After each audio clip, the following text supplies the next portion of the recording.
శ్రీ గురుభ్యో నమః. ప్రాక్ పశ్చిమములు అనే గ్రంథములోని అంశాలను చెప్పుకుంటూ ఉన్నాము. అందులో భాగంగా లియేజ్ నగరము అనే అధ్యాయములో మనము ఉన్నాము. అందున వస్తు ప్రదర్శనశాల విపణి వీధి అనే అంశంలోనికి మనము ప్రవేశిస్తూ ఉన్నాము. మాస్టారు చెబుతూ ఉన్నారు, భోజనానంతరము 6 కారులలో అందరము నగరమును చూడబోయితిమి. జీన్ మేరీ మాకొక మ్యూజియమును చూపించెను.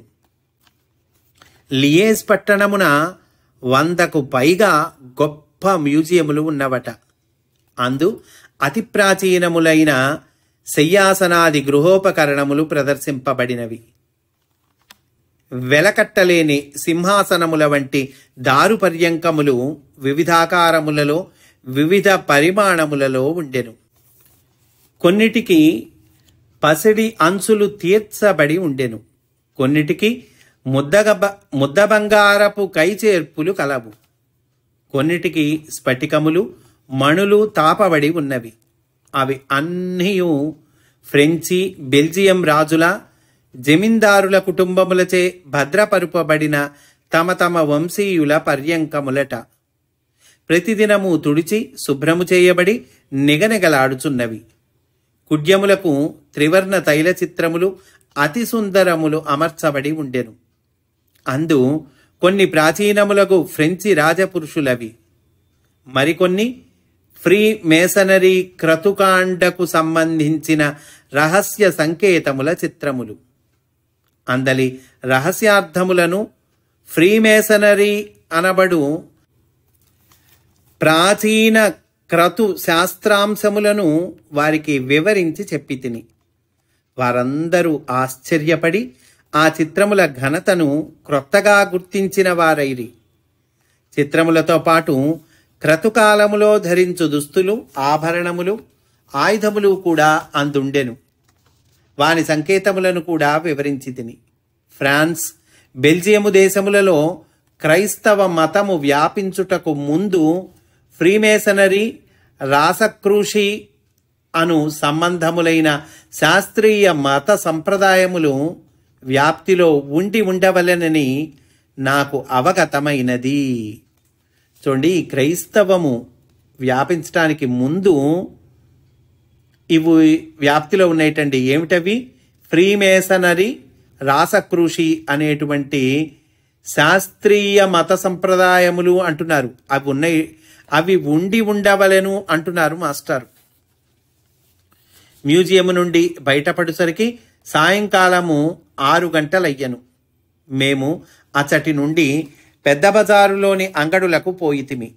అంగడులలో వస్తువులు అమర్చిన విధానములో, అమ్మకము చేయు విధానములో చాలా నాగరికత, నాజూకుతనము కనిపించుచున్నవి. చూడండి, వాళ్ళ నాగరికత అప్పటికే ఎంత చక్కగా డెవలప్ అయిందో మాస్టర్ చెప్తూ ఉన్నారండి. బెల్జియం ప్రజల దినచర్యయే లలిత కళామయమని అంగీకరింపక తప్పదు. వ్యక్తుల నడక, సంభాషణ, పిలుపులు, కేకలు కూడా దర్శనీయములు, శ్రావ్యములు అనుట సత్యము. ఒక్కొక్క పెద్ద భవనము మొత్తము ఒక్కొక్క అంగడి. అందు కోఆపరేటివ్ పద్ధతిలో అనేక వస్తువులను విక్రయించువారు అనేక జాతుల వస్తువులను చిన్న చిన్న బాటలుగా అమర్తురు. ఒక బాటలో కూరలు, ఇంకొక బాటలో పానీయములు, ఇట్లు పాలు, పెరుగు, వెన్న, మీగడ, ఐస్ క్రీములు. వేరొక ప్రక్క పురుషుల దుస్తులు, ఒక ప్రక్క స్త్రీల దుస్తులు, ఒక బాటలో తివాచీలు, చాపలు, పరుపులు, దిండ్లు, ఒక వీధిలో దుప్పట్లు, తుండ్లు, జేబుగుడ్డలు, ఒక ప్రక్క మంచములు, మడత మంచములు, కుర్చీలు, బల్లలు, ఒక ప్రక్క టోపీలు అమర్చబడి ఉండును. ఈ వీధులన్నీ భవనము లోపల అమర్చబడి ఉండును. పై అంతస్తులో విద్యుత్ పరికరములకు పంకాలు, లైట్లు, రేడియోలు, పొయ్యిలు, బట్టలుతుకు యంత్రములు, మరి ఒక ప్రక్క తోటలను పెంచుటకు వలసిన సామగ్రి కలవు. 3వ అంతస్తున గృహ నిర్మాణోపకరణములగు చలువరాళ్ళు, డిజైన్లు, కుడ్యముల ద్వారబంధముల శిల్పములు కలవు. ఒక ప్రక్క అద్దములు, గాజుపెట్టెలు, పలకలు, భరిణెలు, సున్నితమైన గాజు గొలుసులు, కొవ్వొత్తి దీపములు అమర్చుకొని గుమ్మటములు కలవు. మరి ఒక ప్రక్క సుప్రసిద్ధ చిత్రకారుల త్రివర్ణ చిత్రముల ముద్రిత ప్రతులు అమ్మకమునకై వరుసలుగా పేర్చబడి ఉన్నవి. ఒక చిత్రము ఖరీదును పరికింపగా 75,000 ఫ్రాంకులు. ఒక ప్రక్క అతి మృదువుగా తీర్చబడిన రంగురంగుల చర్మములు ఉన్నవి. నేను తాకి చూచి వాని మృదుత్వమునకు అచ్చెరువుపడి, ఇది ఏ జంతు చర్మము అని అడిగి తిని. అది ఆవు చర్మమని బదులు చెప్పగా, వడలంతయు జెర్రులు ప్రాకినట్లు, రక్తము విరిగిపోయినట్లు అనిపించెను. సంప్రదాయ బలము ఎంత గాఢమైనది! చూడండి, మాస్టర్ అంటూ ఉన్నారండి, సంప్రదాయ బలము ఎంత గాఢమైనది అంటూ.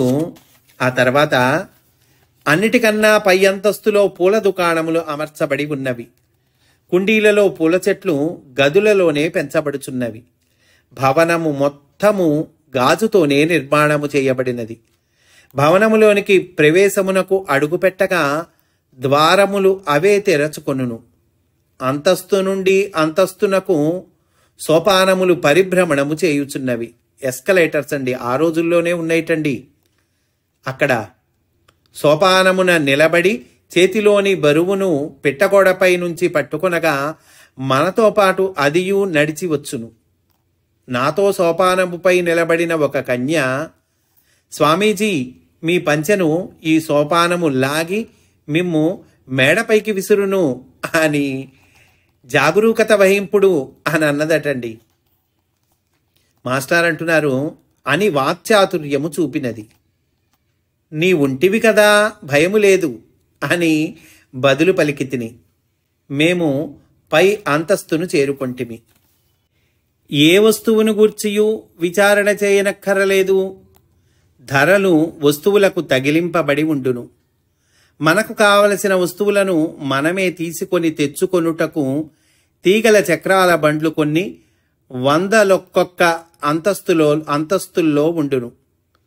ప్రతి వరుస చివర వెల చెల్లించుటకు గల్లా ఉండును. పిల్లల దుస్తులమ్ము వైపున చిన్న కొండ, కోనేరు, తోట, మనుష్య పరిమాణమున 10 మంది పిల్లల చిత్రములు అమర్చబడి ఉన్నవి. లెక్కలు చేయు యంత్రములు ఉండుట వలన వారు కూడికలు తీసివేతలు మరచిపోయి చాలా కాలమైనది. వర్మకు చొక్కాలు నచ్చెను. వానిని ఎన్నిక చేయబోగా అతడ ప్రదర్శనము చేయు యువతి వర్మను ఆలింగనము చేసుకొనెను. వర్మ నిశ్చేష్టుడయ్యను. భయము లేదు, ఆమె మెడ ఆది కొలుచుచున్నది అని పలికి ఎలిజబెత్ నవ్వెను. ఎంత భారమైనను ఎవరి వస్తువులు వారే మోసుకొని పోవలేను. తెల్లజాతి వారందరూ జీవన విధానమును, సులువు సూత్రములను, నాగరికతను, నాజూకును తెలిసిన వారే. వడలు దాచుకొనకుండుట, అహోరాత్రములు పనిపాటలు చేసుకొనుట వారికి వెన్నతో పెట్టిన విద్య. ఇతరులను గూర్చి దురాలోచనలు చేయుటకు కాలము చాలదు. కోపము వచ్చినచో గ్రుద్దుకొనగలరే కాని స్వయం పాకము వారి జాతిలో లేదు. అందువలననే వారికి శరీరారోగ్యము, దృఢమైన అవయవ సౌష్ఠవము, ఆయుర్బలము ఎక్కువ అని నాకు అనిపించెను. మానసికముగా బాధపడుట, మొగమాటము వారెరుగరు. ఆధ్యాత్మిక ప్రజ్ఞ కన్నా వైజ్ఞానిక ప్రజ్ఞ, భౌతిక శక్తి వారికి ఎక్కువ. తెలివి ఎక్కువ, నమ్మకము తక్కువ. మోసమునకు అవకాశములు తక్కువ. మోసము జరిగిన చోట వెంటనే పోలీసు వచ్చి మందహాసముతో జరిమానా వసూలు చేసుకొని పోవును. తెల్లజాతివాడు ఆచార వ్యవహారములకు ఎక్కువ బద్ధుడు. అతడు ఒక మూర్ఖునితోనైనను సఖ్యము చేసి పని చేయించుకొనగలడు. భారతీయుడు వైజ్ఞానిక కక్ష్యలో కూడా ఒకడిపై ఒకడు సందేహపడగలడు. మేము తిరిగి వచ్చేసరికి రాత్రి 8 గంటలైనది. ఇంకను సూర్యరశ్మి ఉన్నది. భారతదేశమున సాయంకాలము 6 గంటలకు ఎట్లుండునో అట్లు వెలుగుగా ఉన్నది. మేమందరము ఈ ఇంటికి వచ్చి భోజనములు ముగించుకొంటిమి. ముందు హాలులో నా ఉపన్యాసమునకై ఏర్పాట్లు జరిగెను. దివ్యజ్ఞాన సమాజ సభ్యులు భూత సంభాషణ శిక్షణాలయము వారు వచ్చి చేరిరి. రాత్రి 9 గంటల నుండి 11:15 వరకు ఉపన్యాసము సాగెను. ఆనాడు నేను యోగాభ్యాసమును గూర్చి, వివిధ సంప్రదాయములను గూర్చియు, మనస్సు స్వభావము ప్రకృతి గూర్చియు, మనఃకేంద్రీకరణము మనోదమనము అను పద్ధతుల వలన నష్టములను గూర్చియు, మనోజయమునకు మానసాతీత స్థితికి గల భేదమును గూర్చియు ఉపన్యసించి తిని, మనస్సును ఏ విధముగా బుద్ధి మార్గమునకు పట్టింపవలెనో, ఇంద్రియములతో పాటుగా ఆత్మలో ఒక భాగముగా లీనము చేసి జీవించుట ఎట్లో వివరించి తిని. నాటి రాత్రి ఉపన్యాసమున నేను ప్రసంగించిన అంశములు అని ఇక్కడ మాస్టర్ లిస్ట్ ఇచ్చారండి. చాలా పెద్ద లిస్ట్ అండి. మాస్టర్ మరి అన్ని అంశాలు ఎట్లా చెప్పారో చూద్దామండి. ఏమిటి ఆ అంశములు? వివిధ యోగ సంప్రదాయములు, యోగ నిర్వచనము, సుఖపడుటకు కావలసిన శాస్త్రీయ దృక్పథము, మనస్సు దాని స్వభావము, మనస్సును ఆత్మలోనికి లీనము చేయుట, ఆనందానుభూతి దాని లక్షణము, కృష్ణ భగవానుని క్రీస్తు భగవానుని యోగాచార్యత్వము, రాజయోగ వివరణము, గురువు యొక్క ఆవశ్యకత, గురువు దృష్టిలో పడుట, యోగ సాధనము, ప్రాణాయామము అనగానేమి, భ్రూమధ్యము, సోహం, ఓం అను మంత్రములు, స్థిర సుఖమాసనం అను సూత్రము వివరణము, సివివి యోగము, ప్రేయరు విధానము, సివివి చిత్రపటమును వేదికపై ఆవిష్కరించి చూపితిని. ఇన్ని చెప్పి మాస్టర్ సివివి గారి చిత్రపటాన్ని వేదికపై ఆవిష్కరించి చూపించారటండి. అందరూ దేశకాలాతీతమైన పరవశ స్థితి చెందిరి. నాటి నుండియే వారందరూ నిత్యము ప్రేయరు ప్రారంభించిరి. అందుకొందరు నా స్పిరిచువల్ సైకాలజీ అను గ్రంథమున వివరించిన నా ప్రత్యేక ధ్యాన మార్గమున అంతకుముందు 1 సంవత్సరము కాలము నుండి అనుష్ఠించుచున్నవారు ఉన్నారు. వారందరూ ఆల్బర్ట్ సెసీచే ఉపదేశమందినవారు.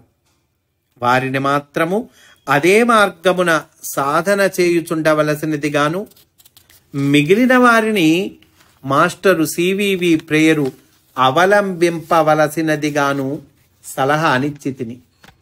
ఎల్లరును ఆధ్యాత్మిక ప్రేమానుభూతి ప్రవాహమున మునిగి తేలుచు రాత్రి ప్రొద్దుపోయినను నన్ను విడిచిపెట్టక అనేక సంభాషణలలో కాలము గడిపిరి.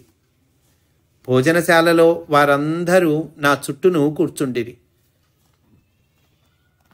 కొందరు ఫోటోలు తీసిరి, మరికొందరు హాస్య సంభాషణ సాగించిరి. ఎల్లరూ లేచి విశ్రాంతికి తరలుసరికి రాత్రి 1:30 అయ్యను అంటున్నారండి మాస్టారు. ఈరోజు ఇక్కడితో పూర్తి చేసుకుందాము. రేపటి రోజున మనము అపూర్వ కవి చిత్రకారుడు అనే అంశంలోనికి ప్రవేశిస్తాము అని సవినయంగా మనవి చేసుకుంటూ స్వస్తి. వాసుదేవా.